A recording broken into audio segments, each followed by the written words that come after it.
love you is all that I can say. I love you. We all love you. The same old words I'm saying with the same old tune. I love you. Yes, we love you. These words are great to resound.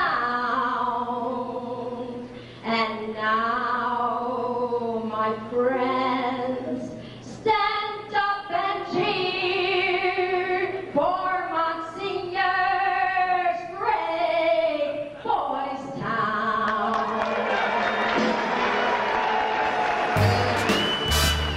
On September 15, 1912, Lucia Sacco was born in Gravina de Puglia, Italy. Her life, like many, had its peaks and valleys, but unlike most, her impact on the people she met throughout her lifetime was extraordinary.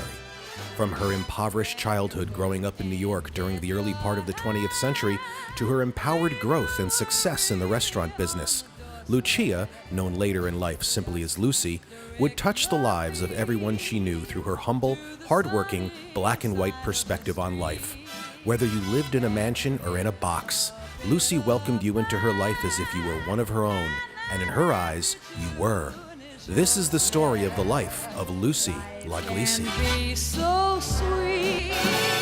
On the sunny side, on the sunny side, yes, the sunny side of the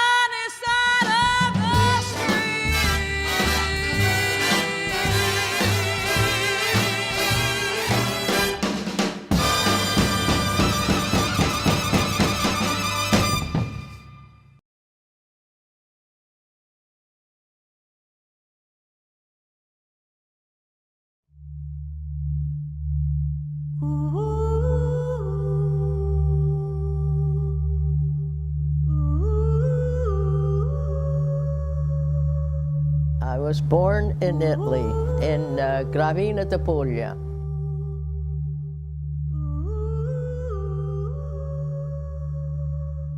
My mother's name was Maria Colavita, and marriage is Sacco.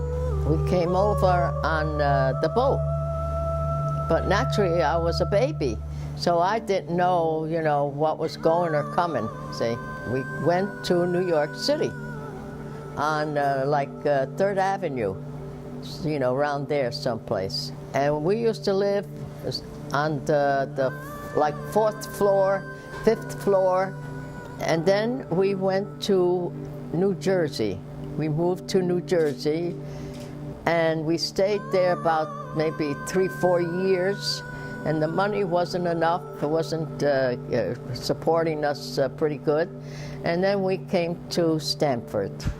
And in Stamford, maybe 2 or 3 years later, my mother and father were able to buy a house. And we didn't have friends. We stayed in the house. We didn't play in the front of the yard. We had to play in the back of the yard. And naturally, I was still young, and I had to go to school. And I went to art school, and I stayed there until I think I was 9 years old. And then I went to work in a factory, in a pants factory. And I must have been getting like $12, a week, like that. Because in those days, it was Depression Day. It wasn't bad, though. No, it wasn't a bad life. Lucy was a role model. She may not have had formal education and gone to college or anything like that, but she had a wisdom of living that was exemplary, and we all learned from it. She was the wisest person I've ever met in my life. And she gave you confidence because it was simple. If you can do it. If you got 2 hands and you're healthy, she said you can lick the world. She never had anything negative to say about it. Even if she wanted to, she always found the good side about it. Sincerity. She was just so honest and humble, and there was no ego in her. She looked at the big picture. She knew. She was wise. We grew up without attitude. We didn't have an attitude. And so she created this, and she put this into, she instilled this into all of us. She did her job.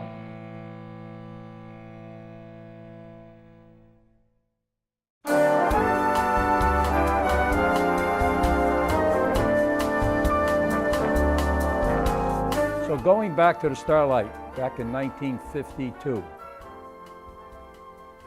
the Starlight sold.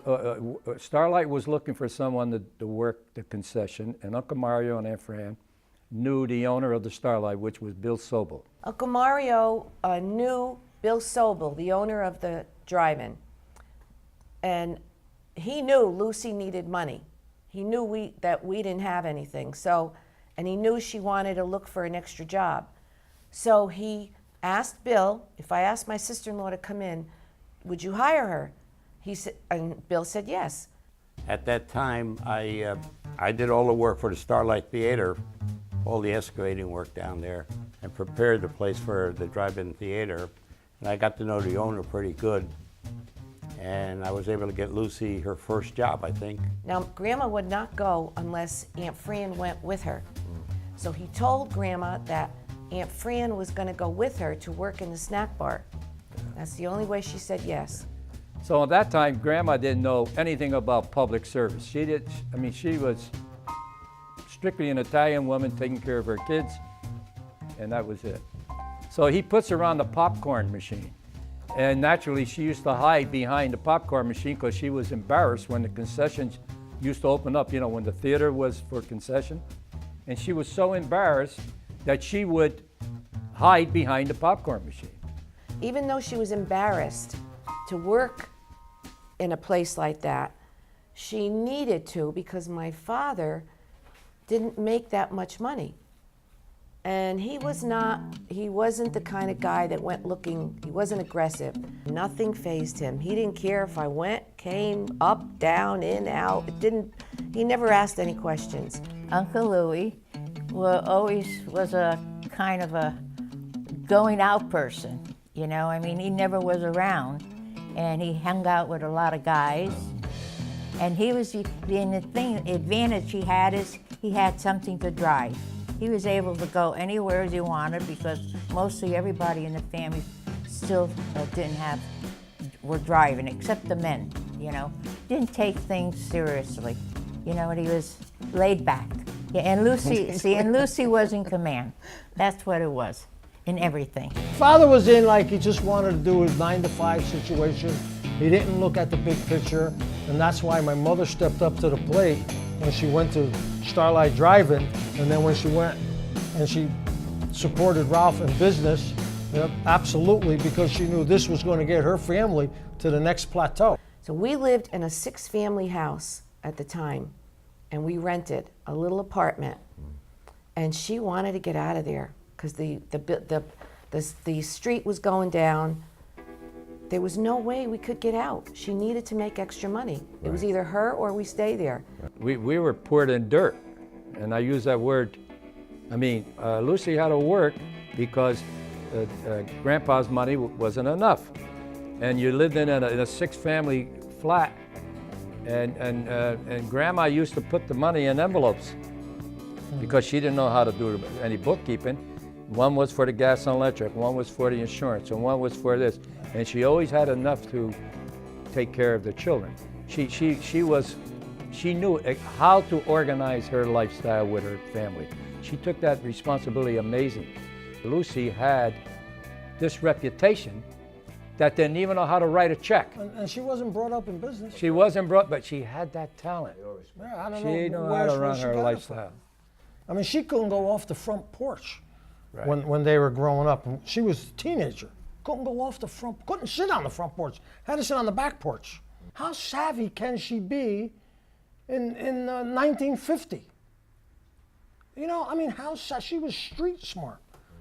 Here's a woman that never went out on the street, but she was street smart.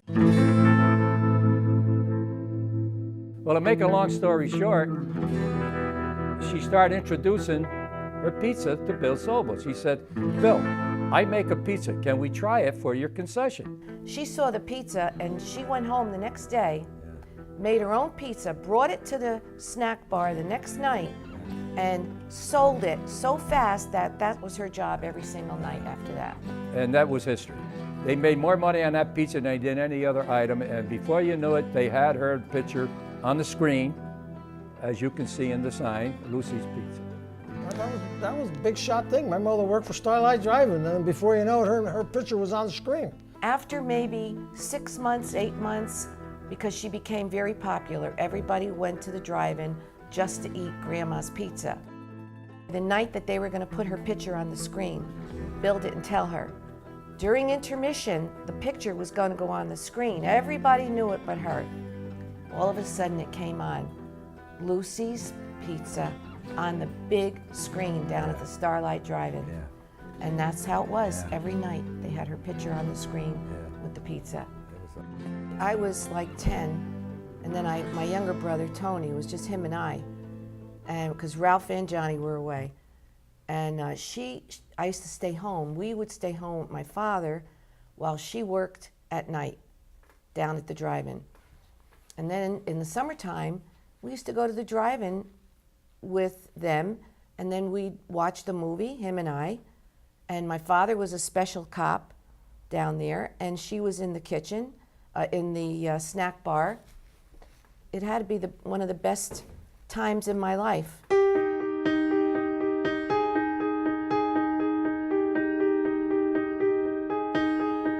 Well, the day came when Bill sold the Starlight Drive-In. And that's when he asked Lucy, because he saw I got discharged, and he asked Lucy if I would be interested in going into partnership to open a restaurant.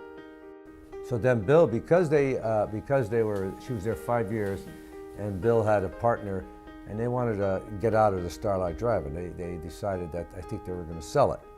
So he asked Mom if she would go into business with him. They're thinking about opening up a restaurant. She said, well, the only way I would do it is if Ralph would come in, also. When I got discharged, that was 1955. The Starlight Drive-In was on the market at that time. Things were changing in the town. Drive-ins were not popular like they used to be. And that's when Bill felt, with me being out, that we want to open a restaurant. Bill felt Lucy had the talent to bring her talent into this restaurant business. And with me as the young guy, and Bill was the brains of the place because he knew business. And he felt that let's open it. I got $3,500 on my discharge money, and Bill had $3,500, and that's how we got involved with the restaurant. We found this location, which we're at now, was called the Coffee Grinder. And we bought it, the grinder, we leased it from Mr. Len Merle. And at that time, all these buildings here were all old homes, big old homes. This was like a street where medical doctors and lawyers lived. This was a prestigious street at that time. And so here's this little restaurant here, which we bought, the Coffee Grinder. And that's when we try to capitalize on Lucy's talent of pizza. So naturally, Bill wanted to do that because she was successful down at the bar, at the drive-in. And so we called it Lucy's Drive-In with the big pizza logo. I was in the service. So they would write to me and tell me that they were going to go into the restaurant business and start this business with Bill Sobel. And so I keep getting letters, and she'd tell me about it, how they first started, and Ralph was trying to cook, and Bill was trying to cook. So they're all trying to make it, and Mom was doing her cooking, her thing with the food that she knew how to cook. You know, it's the old story. When you know you got your own business, you work hard to learn it. Yes, I didn't know anything. Len Merle was the owner of the property. He's the one that had the restaurant. He was serving hamburgers and things like that here, and he taught me.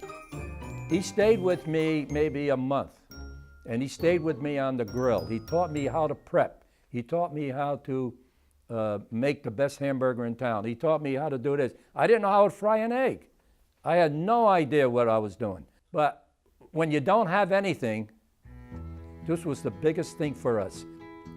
And so between Bill and I, we would take turns on the grill, because the grill was up front, and she would be our waitress. And then when her waitress job was over, she would go in the back and do the cooking, and we'd start creating Italian dishes, and before you know it, she was doing frittata, and she was doing her items, pasta fagioli, things that we never had before, because this used to be a hamburger place. Now, what we had here to keep it going was things were changing. Stamford High School was right up the road. That was the hottest thing that kept us going. And then all of a sudden, the Italian centers started developing. And I mean, those guys nobody was more faithful than the Italian center in our place. Starting with Uncle Mario and Nick Mercedes. Our relatives were just so supportive to us. And before you know it, the place started growing. And the town was growing. I built 4 office buildings right around the restaurant. One across the street, 2 on the left-hand side of the building, and 1 on the right-hand side of the building. So I surrounded the restaurant with office buildings. I built 4 office buildings there. So a lot of my tenants there were steady customers there. And it was growing to the point where we had to enlarge because the place wasn't big enough, and the building business was just growing like heck. The builders were doing well, the plumbers were doing, we had them all in here. The plumbers, the electricians, the contractors. Every morning they all had their meetings here. This was the meeting spot for what they're going to do for the day. And by that time we had 2 waitresses on the floor. The kitchen was growing, and my brother Johnny got into the act. And by that time we expanded. We opened this room. This was the 3rd move we made. And that's how it all started. Then Bill Sobel wanted out because the business was not affordable for all kinds of people. And he asked if he'd like to get out of it, and he did. And we left on a good terms. And then it was just Lucy and I. And then Uncle Johnny came into, my brother John. After he got discharged from the Army, he came into the business. And they said, you know, when you get home and you get out, see if you like to be in the restaurant business with us.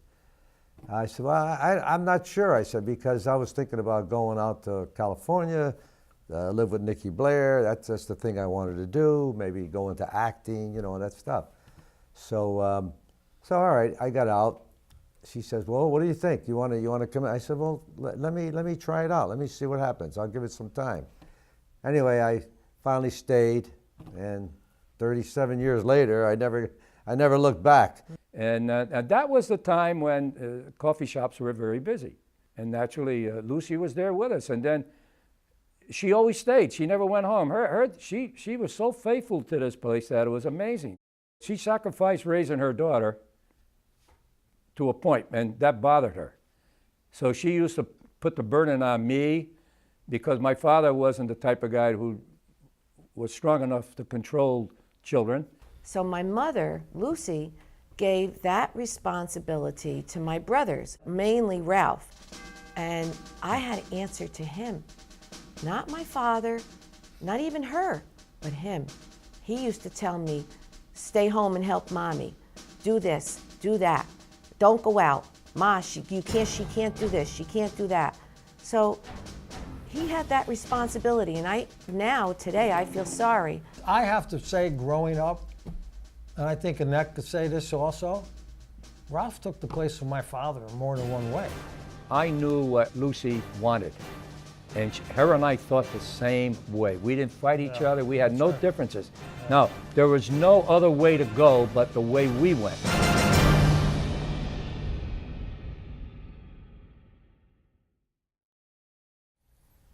I rebelled. I did. I rebelled. I was resentful because she was so strict. And I wanted to go out, and she wouldn't let me. So I started skipping class at high school. I wanted to go out with my friends. So the only way I could do it was to sneak. So she knew that this was happening, and there was a showdown because we got caught, and that was not a good thing. I got done waitressing in the morning, and we all took off to Norwalk, parked the car, and we were walking towards Norwalk High School, and a police car pulled up. In those days, that's what they did. Police car pulled up, saw us walking, and they wanted to know, what are you kids doing out of school? Why aren't you in school? They took us down to the Norwalk police station, and they called every one of our parents. And then they took us back to school. Now, I had just gotten my license. Went to school, finished the day at school, walked down that hill, and I gotta tell you, that was the longest walk I ever took in my life because I was so scared. Because I knew her. She was a sergeant, and she was just standing there. See, she didn't even speak. She didn't have to talk. She just put her hand out. Give me your license. And I had just gotten my license. Give me your license.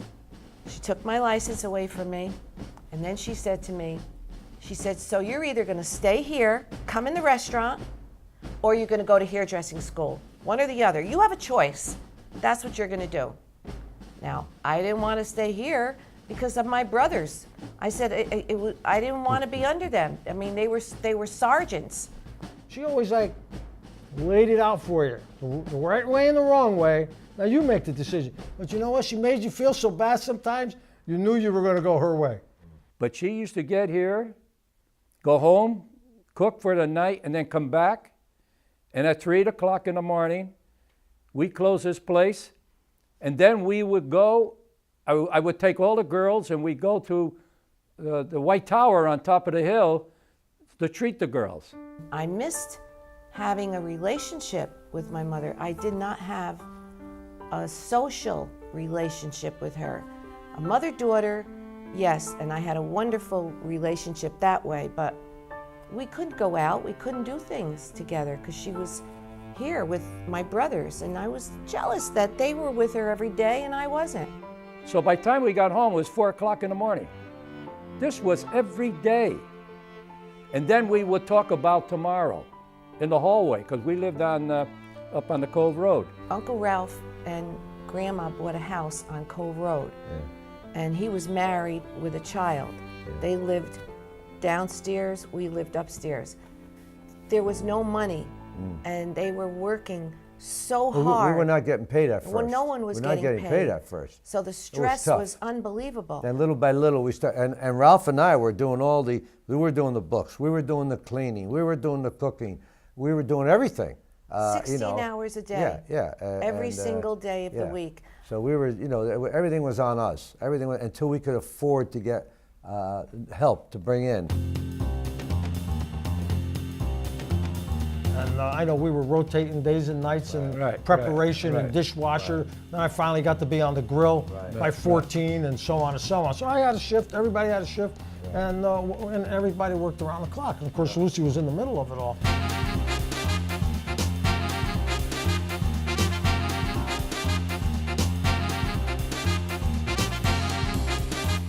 The hours were from 5:30 in the morning, 6 o'clock in the morning to 3 in the morning. One of our best customers that night was the Italian Center. The times there was something going on Saturday night, a dance or something, we always bring the crowd over here after the dance, especially the Italian Center first. When we had the Italian Center, every time we had a meeting or something going on there, 12 o'clock, 1 o'clock in the morning, we'd stop here for our ayud.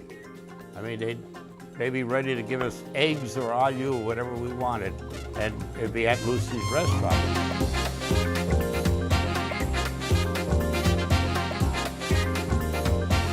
After 1 o'clock, when the bars closed, you could not get into this room. It was just amazing. I mean, I used to go to 30, 40 dozen eggs.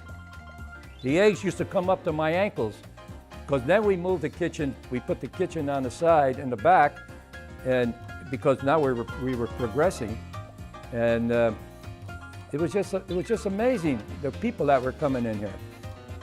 I was addicted, and my mother was addicted, and Johnny was addicted.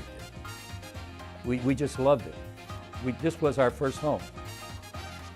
This was our first home. And unfortunately, you pay for that in your personal life. I was married 3 times. Can I tell you any more? Tell me how Lucy... I have 3 mother-in-laws and 3 father-in-laws in this town.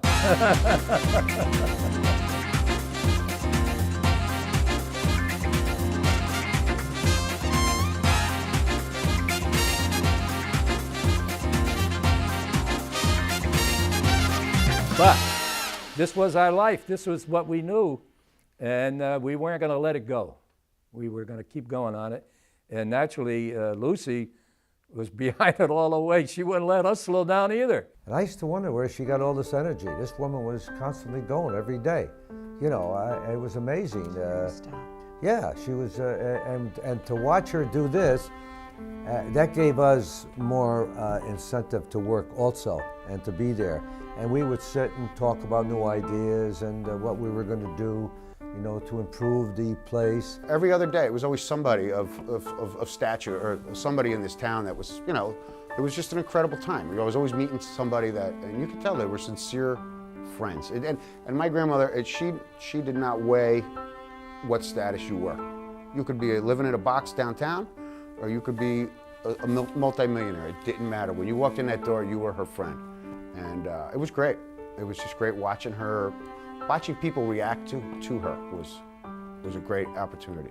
And you could just see it in their eyes when they looked at her and talked to her. You could just see the sincerity and the love that these people bonded together. And it was almost like everybody was like that with her. It just, you melted when you talked to her. She just got you. Lucy was somebody who always was able to pick out the important thing of what the problems were and address them and straighten things out. She was very, her opinions were always right on the ball.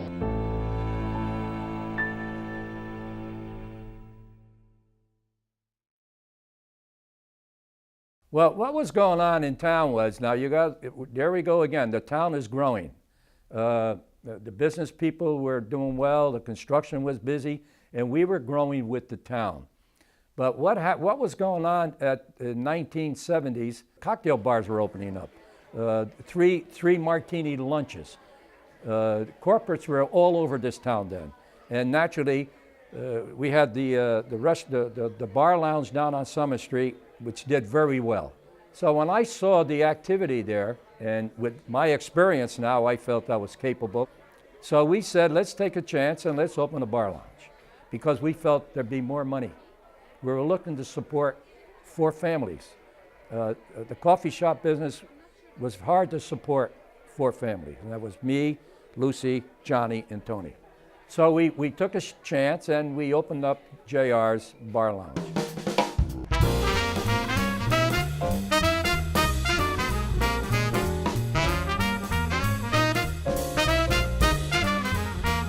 It took us about 3-4 months to get established, to take some customers back, and to establish our 3 martini lunches. And well, before you know it, the thing took off. My dad wanted to put me in bartending school if I was going to work behind the bar. So I said, okay. I went to bartending school, did a 2-week course, and then I jumped right back behind the bar. It was a great opportunity. I started working lunches with Joni and my Uncle John, and I learned the business. You know, coming out of school, I had a lot of confidence. It was pretty good for me. And then I started working the night shifts with the night bartenders. I started getting more acclimated, and it was just great. Before you knew it, I took over the bar. Within a year or 2 years, I ran the whole bar. We just created this home atmosphere, and it just, from the Lucy's restaurant to the transition to the JR's, a lot of those people start coming into JR's because it was a new thing, and naturally, they were growing with us in their own way. The environment was a cocktail bar lounge, and we had a dining room, and it was just, when you walked in here, you just had to come in and have a drink. It was just part of the action. And before you know it, it just grew. It just grew with the public. The 3 martini lunches were coming in strong then. The corporates were coming in. They were using credit cards heavy duty then, and that's when we capitalized on that. And before you knew it, we were getting all the top echelon people, lawyers, judges, courthouse people, radio station. We had Don Russell used to come in all the time. Frank Sinatra came in our restaurant, not once, many times. I think it was 1975 or 1976. at the Italian Center, we gave a celebrity tennis thing there, and Michael Dante was one of the celebrities, made over 40 movies, and he invited all the celebrities for the tennis tournament. And it was Joe Dimagio, Green, that's on Bonanza, Lauren Green, Cornell Wilde. I can't remember all the celebrities that came there, but we had about 30 celebrities that came into Stamford for that tennis tournament.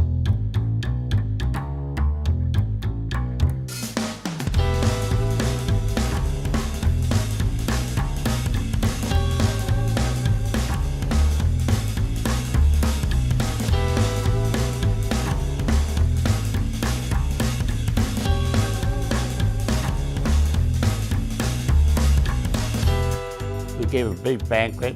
Lucy had a big affair here for all the celebrities at one night. We all sat in this room and had dinner here. They had a celebrity party at the Italian Center. Well, when the party finished, we brought them all down to JR's for dinner. In fact, one of the biggest celebrities that made a movie here in Stamford was Henry Fonda, yeah. Right, Henry Fonda came in when he was doing a show down in Stamford, and he would whisper in her ear, and then he would whisper in my ear, and I would tell her, and then he would say, look, my wife don't want me to have this, but if you bring it to the table, the spaghetti alioli, she can't complain about it. And she would take care of him and just like play games behind the wife's back because she didn't want that type of food to come out to him. And but he loved her. It was just she wasn't intimidated at all. Did not intimidate her at all. Actually, she ended up being like a bigger mother hen, so to speak. They loved her. On Lucy's 50th anniversary, the party she gave, Bert Parks, the Miss America, was a very personal friend of mine. And we brought him to the anniversary because I wanted him to sing Miss America to her. And exactly is what he did. He got up there and he sat Lucy down and sang Miss America to her. There she is, Miss America. There she is, your ideal, the dream of a million girls who are more than pretty, can come true in Atlantic City, for she may turn out to be the queen of femininity. There she is, Miss America. There she is. Okay, that was a big night. And Lucy became very good friends with Bert Parks. We used to come here quite often with Bert's wife and myself and my wife and Bert. And he got very close. And again, like I said, once Bert got to know Lucy, Lucy was one of his favorite friends, you know?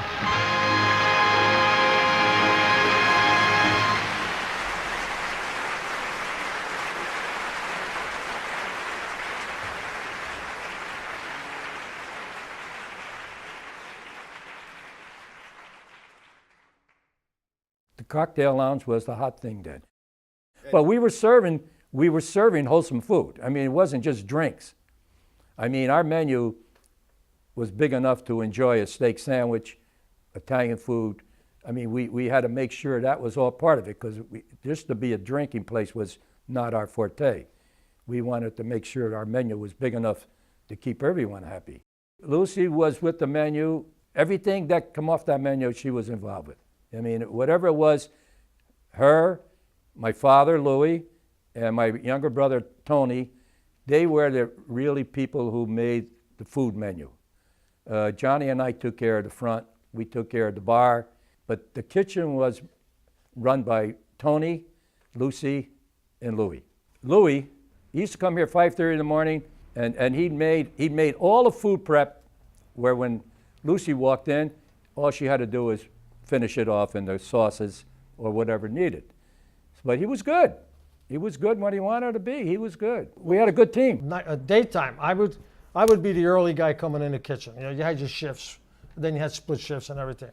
He'd probably get here 5:30 in the morning, maybe before, and I would come in at 7 in the morning. Pot of coffee. We go through 2 pots of coffee before 9 o'clock. He just kept pouring coffee and butter and bread.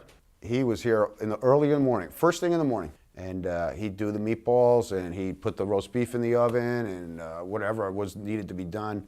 He was the beginning. He opened up the joint. He made a fantastic pot of sauce. His sauce was, and the meatballs. And meatloaf. I don't know how the heck he did it. The meatloaf, whatever he put in there, it was magic, because this guy could turn this leftover meat into something really tasty. And then he moved out into the parking lot, and then he would patrol the parking lot, and he had quite a career out there.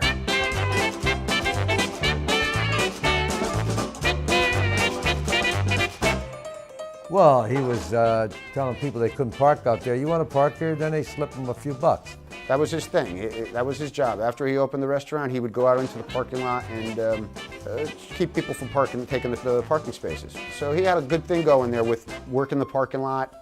He had Maz's variety store across the street. He'd shoot over there and make his deals and do business with those guys.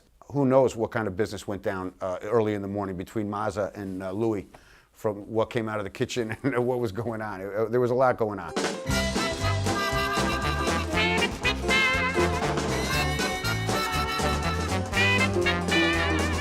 I mean, he was just always getting himself in trouble. He was always trying to sneak food he wasn't supposed to eat. When my grandmother would be here at the restaurant, he'd be home alone, and he had a party, making sandwiches, cold cuts, forget it. He wasn't supposed to eat that stuff. He wasn't supposed to eat cold cuts. He had diverticulitis. He wasn't supposed to eat hot peppers. Hot peppers, fried peppers, oh, forget it, all the time, always. I'd come home to the house smelling like hot peppers, and it was his lunch. We had a gate up. Oh, a gate. That was locked. Yeah. That he was not allowed to get to go into the kitchen. Into the kitchen while she was working. Yeah. She knew he was cheating because his blood pressure or whatever would go up, and she could tell the way sugar went up. Yeah. And she could tell the way he was acting. A lot of times I would come home late at night after working the bar, and sometimes I'd bring a friend or friends, and we would dip into his stock. And then I would hear about it in the morning. Or sometimes my friends would be leaving at 5 in the morning, and he'd be up and catch us with the liquor out. And then the next day the liquor would be moved into a different spot, and I'd have to find it again.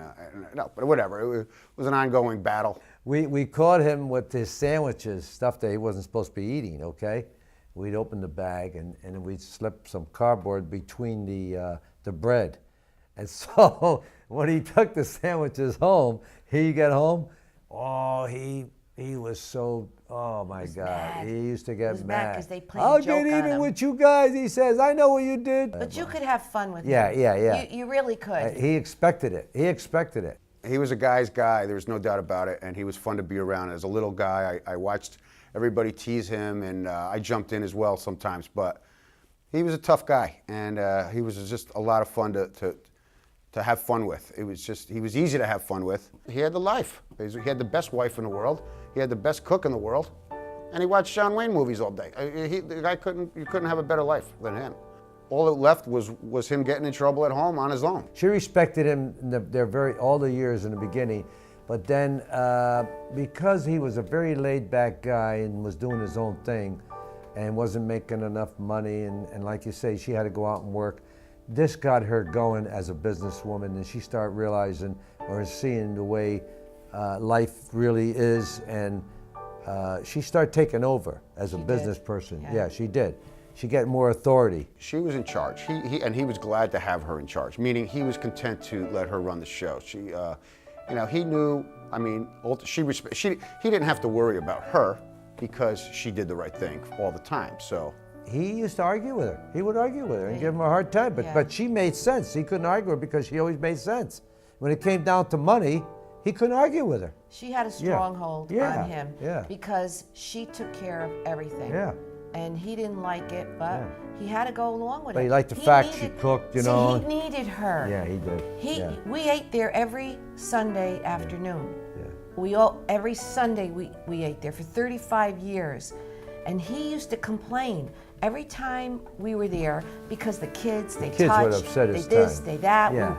But then if we didn't go, he didn't get to eat the food that she cooked. That's right. So he liked it when we went after a while because all he wanted to do was eat the macaroni. I know. So He needed her. He needed her. My father always told us he retired in the Condé Nast, but my mother says, you're not retired. You're going to go do dishes over there. You're going to work whether your family here. And naturally, he pouted. He didn't like it too much, but he had no choice. He had no choice in the matter because he was outnumbered. He didn't like how she enforced rules. He got a little selfish at times. He would get a little selfish. That was his trait. And so she would constantly remind him. But she was good to him. Yeah, she was very good to him. Are you kidding? She was very good to him.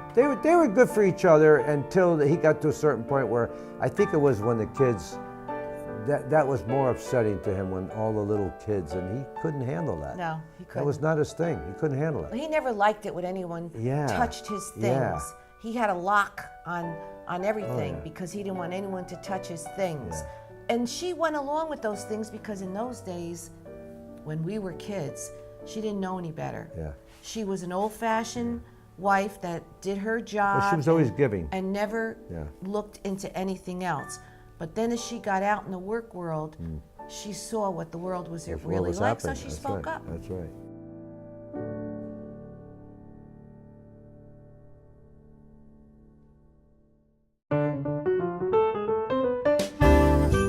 It was very busy here Christmas Eve. They wouldn't let us leave because it was Christmas Eve. We had a lot of people that really didn't have a real home to go to. We had a lot of single people. We had a lot of divorced people here. We had a lot of friends here. We had our steady customers here. You know, and it started early from lunchtime, and everyone was just busy drinking and having a good time, meeting other people. We always said, well, we're going to be out of here by 5 o'clock. 4 o'clock to get home, close up. We'd be waiting for them to finish up at the restaurant so that they would come and we can eat. And we're waiting and waiting. Before you know it, it's like 6 o'clock.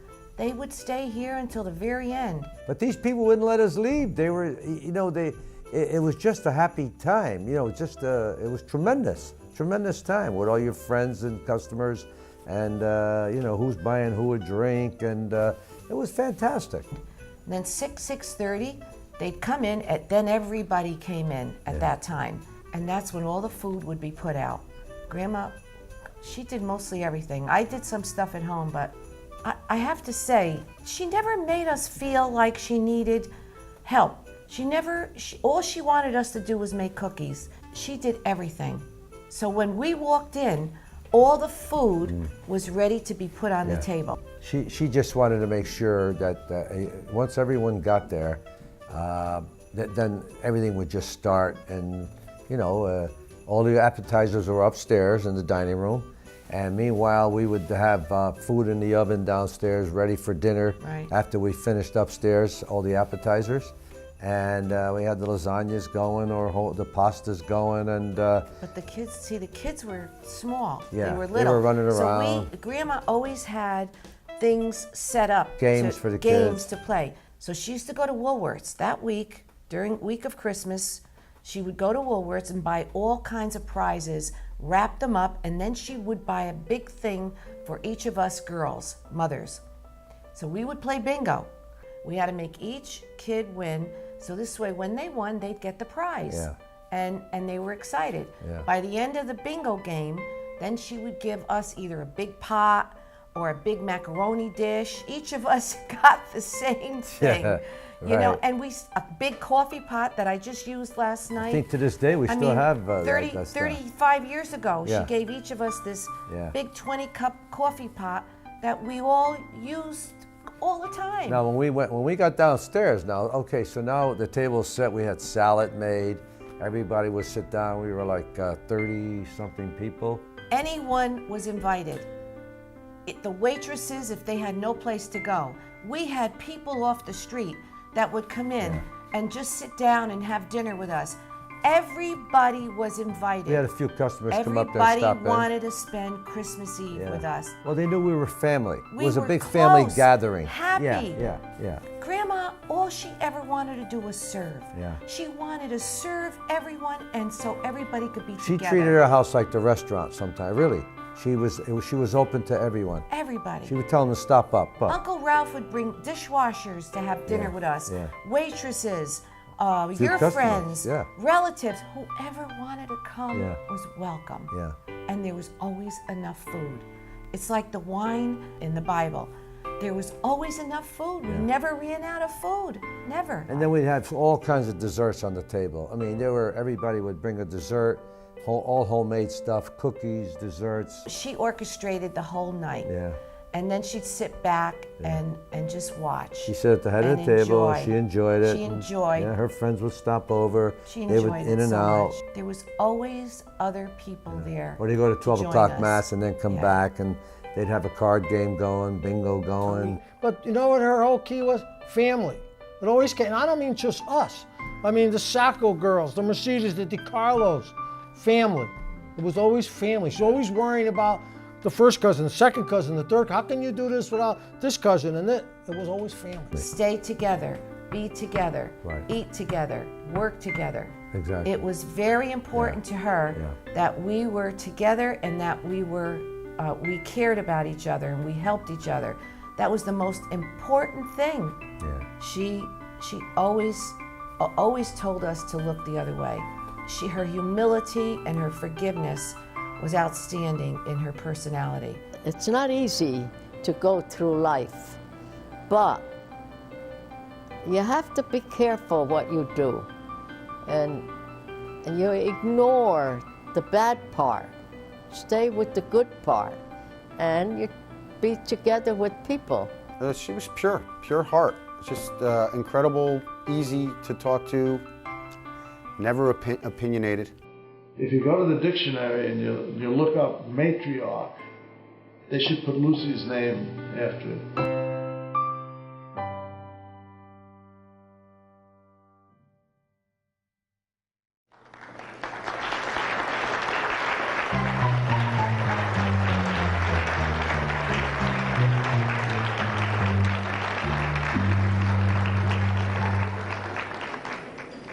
Now I know how Cinderella felt when her fairy godmother appeared the night she went to the ball. Only I don't have one godmother, I have many, and many godfathers. That's what all you people are to me. To be able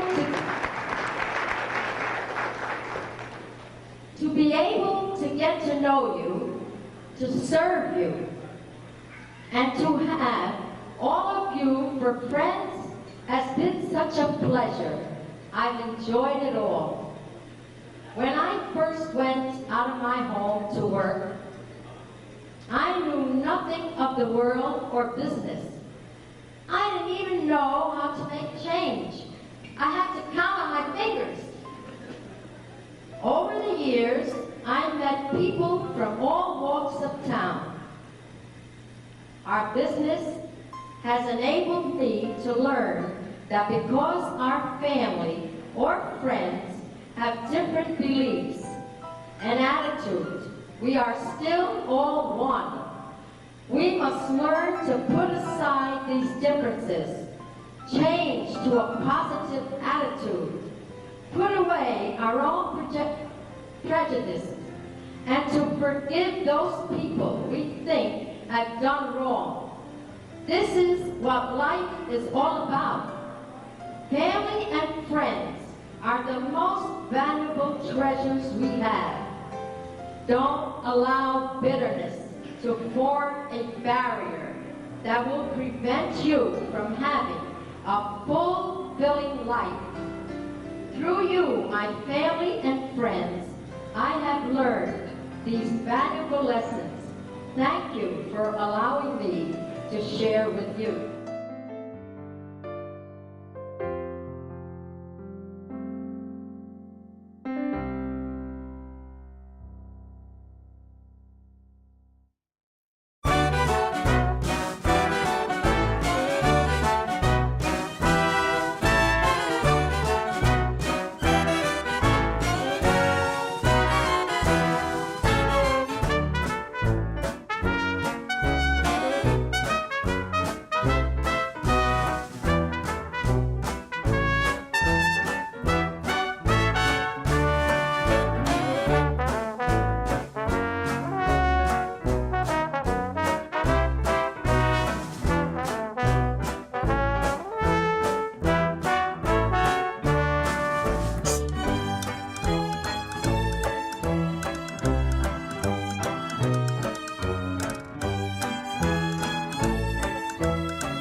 a fly boy, a lucky Lindy, heaven bound. I'm gonna make him side boy down here on the ground.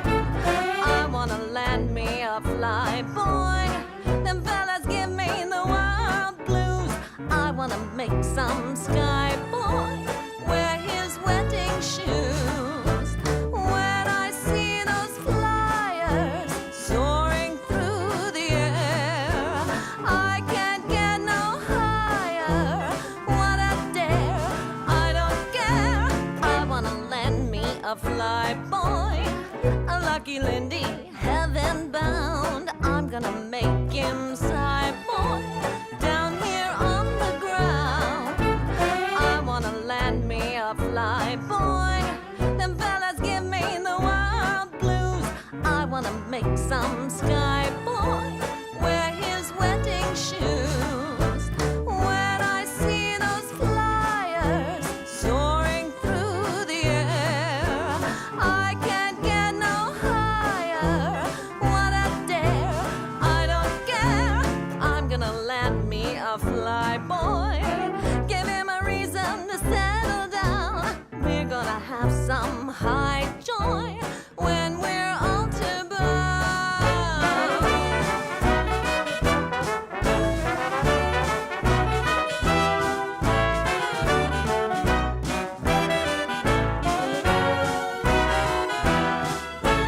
I'm gonna land me a fly boy. Give him a reason to settle down. We're gonna have some high joy when we're all to bound.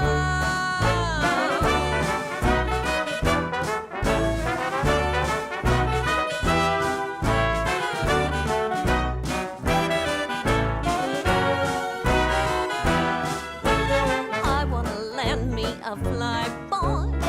Give him a reason to settle down. I'm gonna give some high joy when we're altered, when we're altered, when we're altered.